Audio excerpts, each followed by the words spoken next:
Hi అందరికీ. శ్రావణ మాసం కంటే ముందు తీసిన వీడియో చేప పట్టుకొని వచ్చినాడు వినయ్. పెద్ద చేప ఉంది.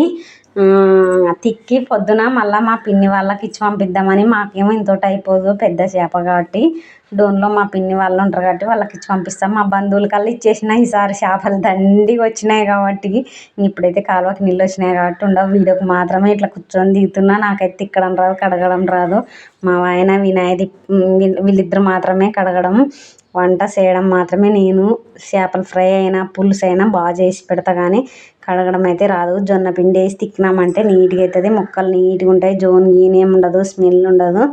ఇట్లా చేసినాక అన్నీ నీట్గా ముక్కలు కోసి ఫ్రిడ్జ్లో పెట్టి పొద్దున కాలేజీ పోయేటప్పుడు తీసుకుపోతాడు. మళ్ళీ బాయ్. మరి నా వీడియో నచ్చింటే లైక్ చేయండి, షేర్ చేయండి.